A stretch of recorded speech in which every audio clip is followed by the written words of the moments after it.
El reino de la divina voluntad ya está en medio de las criaturas. Escucha la espiritualidad dictada a Luisa Picarreta por el especialista, el doctor Salvador Tomasini.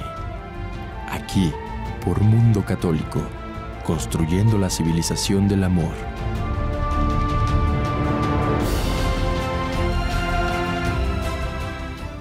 Gracias por estar con nosotros en un programa más del Reino de la Divina Voluntad.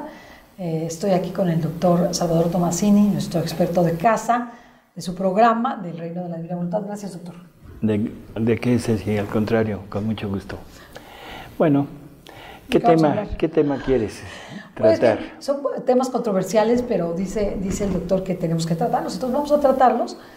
Y pues el otro día hablábamos un poquito de qué pasaba con el alma cuando muere y hablamos de las almas errantes. ¿Qué significaría ser un alma errante y si existe esta posibilidad una vez que morimos? Yo le expresaba al doctor pues mis dudas y mi sentir que había personas que habían muerto y que debido a las condiciones en las que murieron no supieron que están o no saben que están muertas. Esa es una posibilidad. La otra, que frente al momento de la muerte las personas no quieran aceptar la muerte y por tanto se queden errantes. Desde luego todo esto está unido a la realidad del purgatorio, que es una verdad de nuestra fe, conocida como los novísimos, cielo, infierno y purgatorio, que nosotros lo sabemos, y que es parte de la redención de Cristo, que son estas realidades. Entonces a mí me gustaría un poco porque el doctor dice que las almas errantes no existen, eso es lo que dice él. Como quien dice, ya me pusiste en entredicho. No. Él dice que no existen las almas errantes. Yo pienso que podría suceder que las almas errantes, de hecho, en la caída angélica, en la caída de los ángeles, hay unas personas que analizan a los ángeles, que tienen estos conocimientos y dicen que no todos los ángeles cayeron de la misma forma, que no todos tenían el conocimiento que tenía Satanás o Luzbel, y que por tanto su caída están en un estado intermedio todavía, incluso para definir su estancia en el cielo o en el infierno. En fin, son realidades que se discuten, son realidades que podemos teóricamente tener en consideración cuando hablamos de la salvación y de la redención, y me gustaría un poquito que nos diera, a la luz de la divina voluntad, el doctor Tomasini nos hablara un poquito de si es posible la existencia o no de las almas errantes.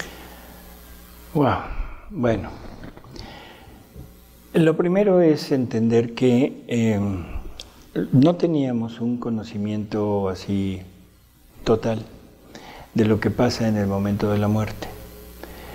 Nosotros pensamos que todo lo que sucede a una persona que muere sucede al mismo ritmo, a la misma velocidad de la que nosotros estamos viviendo.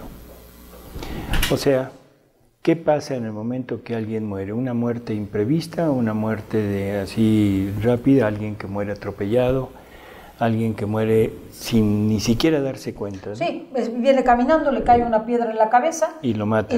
O una bala perdida y lo mata en ese momento. No tenía la menor idea ni noción de que iba a morir. Bueno, hay incluso frases dentro de nuestro argot de idioma que dice, ni Pío dijo. O sea, quiere decir, murió sin darse cuenta. Bueno, sabemos que existen tres, ¿cómo diríamos?, estados después de la muerte. Un estado que es de gloria, que es el cielo. Un estado intermedio, que es de purgación, que es una etapa en la que el alma va a purgar, que se llama purgatorio. Y un estado de condenación eterna, que es el infierno. Son tres lugares a donde el alma puede ir, no hay otro lugar, primero. En el momento de la muerte nos dicen que hay un juicio personal, particular. O sea que en el momento que ya el alma salió del cuerpo, en ese momento es juzgada y de acuerdo a lo que hizo o no hizo, en ese momento se determina su suerte para siempre. Es salvación, puede ser a través del purgatorio o directamente al cielo, o condenaciones al infierno, sin más.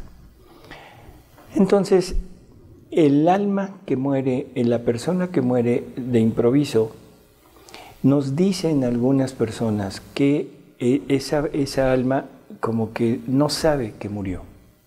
O sea, se encuentra en un ambiente, en una realidad que ella conoce, que es el mundo, pero no tiene conciencia de estar muerta. Sí, no tuvo esa preparación. Por eso incluso nosotros cuando hacemos las peticiones que se hacían antes en el misal, conforme al misal romano, se decía entre las peticiones que no muera de muerte repentina. Y yo entiendo que es por muchas razones. Primero, porque no recibes los sacramentos, no tienes tiempo del arrepentimiento. Y segundo, porque tampoco tienes una preparación para ese momento específico. Por eso, y debido a eso se han ido, no sé cómo decir, o sea, inventando, creando, surgiendo, reflexionando estas teorías, y supuestamente, por revelaciones a veces de las mismas almas o almas del purgatorio. Así es. ¿Sí? Bueno, esto era totalmente normal, y ahora en los escritos de Luisa, Jesús nos revela exactamente lo que pasa en el momento de la muerte. Lo primero es lo siguiente: para Dios el tiempo no tiene ninguna importancia. O sea, ¿en cuántas partes podemos dividir un segundo? En 60. ¿En 60? No. Miles, en millones. Perdón. Infinitas. Infinito, o sea, claro. O sea, todo depende de la velocidad con la que se vibre. Claro. Un segundo puede ser larguísimo. Eterno. Claro. ¿Sí? Incluso, según nos dicen, o sea, un día para Dios pueden ser 1000 años. ¿Qué quiere decir? Que el tiempo es maleable. Dios no se sujeta a la rotación de un planeta y no se sujeta a la rotación dentro de su mismo eje, ¿no? Bueno, Jesús nos dice que en el momento, un instante antes de morir, Él se presenta al alma y la rodea de amor. Dice, es el momento de la pesca. Entonces llegó el rodeo de amor a aquella alma y le voy a manifestar todo lo que Dios ha hecho por ella. Impresionante. Luego le voy a decir lo que ella ha hecho con todo lo que Dios le dio, y luego le voy a manifestar lo que yo he hecho para redimirla y para volverla a traer a mí. Junto con esto la doto con razón divina. Esto es importante, con razón divina, para que las cosas las pueda ver y las pueda razonar y las pueda decidir, pero con pleno conocimiento. De ahí la lucidez de la muerte. Así es. O sea, una persona que cuando va a morir tiene ya su intelecto una lucidez especial. Sí, pero esto es en un instante, claro. En un instante. Y es algo de lo que nosotros ya no nos damos cuenta. Es un instante antes de que el alma abandone el cuerpo, porque debe ser en vida y debe ser una decisión libre. Entonces, una vez que ya Jesús le manifestó todo esto, ahora la pregunta clave: ¿quieres conmigo, sí o no? El alma ya tiene conciencia perfecta de lo que Dios creó, de lo que Dios hizo, tiene conciencia perfecta de lo que ella hizo y tiene conciencia perfecta de lo que Jesús hizo nuevamente para volverla a su plan, a volverla a la unión con Él. Y sabe que ya murió, bueno, que está por morir, sabe que no va a haber otro momento de decisión, sabe que es su último instante de decidir si quiere con Dios o no, y ahí decide libremente. Y decidiendo, ya sea que se va al purgatorio, se va al cielo, se va al infierno. No hay otra opción. No hay un alma que de repente se sustraiga de aquello, porque entonces el que se hubiera distraído es Jesús. Jesús hubiera estado ocupado, no sé, haciendo algo. Pero entiendo lo que me está diciendo, doctor, pero yo tengo una duda, y perdóneme que lo interrumpa, para que no se enojen sus fans. La duda que tengo es, esta persona la sorprende en la muerte. Es decir, ¿qué quiere decir? ¿Que la intervención de Jesús es ya cuando está muriendo? Un instante antes de que el alma abandone el cuerpo. Ah, ok, eso es lo que quiero entender. Un instante antes de que el alma abandone el cuerpo. Por eso al principio dije, ¿en cuántas partes podemos dividir un segundo? Esa es la razón de su pregunta, ok. ¿Sí? Okay. O sea, un segundo lo podemos dividir, no sé, en... Puede ser eterno. Entonces podemos hablar de que en una 10.000.000ésima de segundo, Dios se presenta, detiene el tiempo para aquella alma, la pone a vibrar a ese ritmo, claro. Y ahí sucede todo esto. El ejemplo, ya sé que muchos van a decir que eso no es cierto, pero todos lo hemos vivido, todos. Sí. En el momento que tenemos un sueño, ha habido sueños que tenemos que se desarrollan a través de mucho tiempo. O sea, pasan sucesos, pasan días, a veces pasan semanas, y de repente suena un timbre y me despierto, y está el timbre de la casa sonando. ¿Cuánto tiempo pasó desde que empezó a sonar hasta que desperté? Fracciones. ¿Cuánto tiempo pasó en el sueño? A veces días o semanas. ¿De acuerdo? Sí, y el sueño parece a veces muy largo y fue en un instante. Y fue en un instante, y motivado por algún sonido, algún suceso exterior, pero que en el momento del pensamiento es así.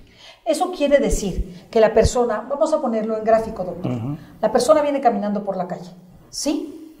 Le cae la piedra. Le cae la piedra. En ese momento que le cae la piedra es donde, vamos a ponerlo en tiempo, interviene Jesucristo y le hace saber que se va. Bueno, con esa claridad. Sí. Con esa claridad, ¿sabes qué? Ya, si sabes contar, ya no cuentas. Le cayó la piedra, quitó funciones vitales, y sí, en ese momento el alma va a salir y llega Jesús. Y en esa 10.000.000ésima de segundo, antes de que el alma salga, pasa todo esto. O sea, Jesús interviene personalmente, le hace saber que ha muerto, le hace saber en qué estado se encuentra. Le hace saber que va a morir. Le hace saber que va a morir, y la decisión que ella toma es definitiva. Definitiva, o sea, la decisión de la muerte es definitiva, pero la decisión a dónde va depende de la alma. Claro. O sea, de decidir a dónde te quieres ir. Todavía se lo pregunta. Sí, pero después de haberle dado el conocimiento. Ese es el punto. No es una decisión de decir, a ver, ¿qué quieres, sí o no? Porque entonces el alma quizá ahí sí no sepa. No, Jesús le explica todo aquello, es el momento del espía, el momento de la muerte. Jesús le explica todo, y en ese momento el alma, con pleno conocimiento, decide a dónde se quiere ir. Decide si quiere con Jesús o quiere sin Jesús. Ahora, si ya tenemos esto, ahora yo me pregunto y digo, ¿dónde quedaría un alma errante? ¿Jesús no se presentó? ¿Jesús se distrajo, como dije hace un momento? ¿No hubo tiempo? No le dio tiempo a Jesús. Dijo, híjole, llegué tarde. Pero es que entonces no se entiende, doctor, con lo que usted me está diciendo. O sea, comprendo lo que usted me está diciendo, que es muy claro. Pero lo que no entiendo es cómo, si se presenta Jesús con ese amor, a decirte que ya te vas a morir, o sea, que llegó tu momento final y dónde te quieres ir, ¿por qué la gente escoge irse al infierno? Es que se me hace una tontería. Si Jesús se te presenta con esa realidad. Pero Luzbel, el ángel más agraciado, el ángel más parecido a Dios, más dotado de dones, de gracias, con el conocimiento visible, sensible de Dios, y le dijo no. Dice Jesús que siempre en todo lo creado, siempre hay las fuerzas del bien y del mal, y que luchan entre sí hasta que una de las dos vence. ¿Por qué vence el mal? ¿Por qué Satanás le dijo, por qué Luzbel le dijo a Dios, no quiero, sabiendo perfectamente quién es Dios? No, es una cosa que no se entiende. No, la soberbia. Y entre más agraciada es una persona, entre más dones tiene, entre más conoce, más se cree. Y si más se cree igual que Dios y puede llegar incluso al punto de decir, yo puedo hacer lo mismo que hace Dios. Y eso es lo que está pasando en la actualidad, nos creemos dioses. Sí, pero me parece así como insólito que presentándose Jesús, que es todo amor, explicándote que ya se te fue el tiempo, que se te acabó, que sonó el reloj, que a dónde te quieres ir todavía tengas la torpeza de decir que te quieres ir al infierno, porque en esa manifestación de Dios... Es que, espérate, no decides irte al infierno. Así como lo estás diciendo, no sucede. No es me quiero ir al infierno a atormentarme toda la eternidad. No, es me quiero estar lejos de ti porque te odio. Ay, no, se me hace terrible. Se me hace imposible frente a la presencia de Jesús amorosa. ¿Y no se presenta el demonio ahí al mismo tiempo? En ese momento, no. En ese instante, no. Es el momento de la pesca. Vamos a entender que es el sacrificio de Jesús, lo que eso significa para quien lo tenga en mente, lo que es el sacrificio de Jesús es lo que vale el alma. Jesús va a hacer hasta lo imposible por llevársela con él, pero libremente, no forzado, libremente. Le tiene que dar la oportunidad de decidir. Y si aquella persona decide estar sin él, Jesús respeta su decisión, pero le tiene que poner ese punto para que después no haya aquello de si me hubieras dicho. Es que la duda que me sí, yo entiendo. Que me surge, y sé que lo comprende, es que la misma lucha que hace Jesús, porque, bueno, no la misma, okay, Jesús es todo amor y todo lo más grande y lo más hermoso. La lucha de Jesús para llevarse al alma con él, también el enemigo hace su luchita. O sea, encontremos que en ese instante también está la presencia del enemigo. ¿O no? ¿Ante la presencia de Jesús? Pues es que es ante la presencia de Jesús, también puede estar ante la acción de Jesús con esa alma, probablemente esté antes. No hay nada. Ya lo llevó al pecado, ya lo llevó a todo, y ahí al caer la piedra ya y se en el momento, a lo mejor, o sea, hay cierta manifestación, o quizá en el interior de aquella voluntad humana, está el bullicio del demonio que no le permite. ¿Ni siquiera oír? No, oír sí. A Jesús no lo van a dejar sin que sea oído, pero que no le permite decir quiero contigo, porque el odio y la soberbia que está suscitando en el interior de aquella alma le impiden doblegarse. Hay testimonios de almas purgantes que son tremendos. Una persona que dura 6 años, tiempo tierra, ¿no? 6 años, o sea, en el purgatorio, donde no quería reconocer que era necesario pedir perdón, donde no quería doblegarse ante Dios. 6 años de purgatorio. Es que torpeza. Perdón, eso no es torpeza, eso es, ¿cómo diríamos? Es una afianzarte en el mal de tal manera que ya es tu propia naturaleza. Doctor, estoy de acuerdo, pero eso significaría que la condenación, o sea, realmente, si alguien se condena es porque es muy tonto. Así es. Es que es un tonto. Sí, porque imagínate la presencia preciosa de Jesús en todo lo que significa. Para ti es preciosa, Ceci. Hermosa. Para ti es preciosa. Para un satánico que llega a una iglesia a robarse una hostia para profanarla, perdón, ese satánico cree más que tú. Ah, sí, claro. Cree proposición, más que tú. Que es lo que yo siempre ¿Sí? digo, creen proposición porque sí creen en el diablo. No, cree en Jesús y cree que Jesús está en la hostia, por eso se la va a robar para profanarla. Porque si no creyera que está Jesús, entonces está cometiendo una estupidez. Y la profana sabiendo que ahí está Jesús. Entonces, ¿qué quiere decir? Que el alma, en ese momento que Jesús le avisa, o sea, que le hace conocer todo en ese momento es juzgada y en ese momento va al lugar que tenga que ir. En ese momento se decide la suerte eterna de aquella alma.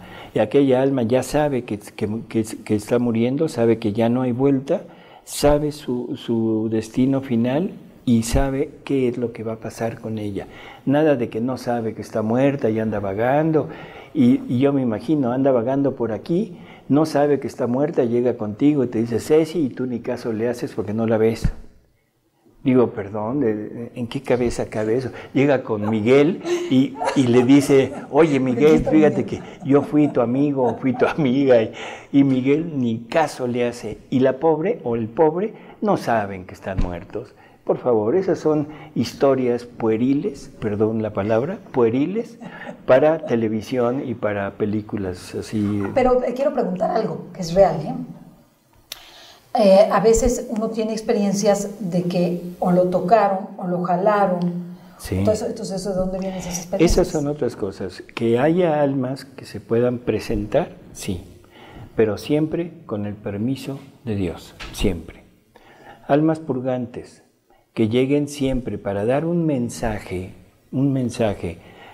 puede ser un mensaje para una comunidad o para la humanidad, o un mensaje para un bien de la persona que lo recibe, y siempre para pedir sufragios para ella. Y eso es con permiso de Dios, no es decisión del alma salir del purgatorio, sino es permiso de Dios. Puede haber almas que están en el cielo y que vienen a darnos mensajes también, pero siempre por mandato de Dios, ahí ya no es permiso, es mandato. Las almas en el cielo están felices de la vida, sin necesidad de estar haciendo nada, y para venir a este mundo a arrastrar una cadena, hacerte buh, o jalarte las sábanas, por favor, no. El alma que está condenada es un alma que se convierte prácticamente en un demonio humano. Esas almas pueden llegar a turbarte, sí, totalmente de acuerdo, permisión de Dios. Pero con permiso de Dios, y siempre será para bien tuyo, nunca para tu mal, nunca para tu mal. Entonces, la experiencia que uno puede tener personal de la presencia de alguien en su habitación, o de que lo jaló en la noche, porque yo conozco personas que les ha pasado eso. Sí, y yo también, pero siempre es con permiso de Dios y para bien de la persona.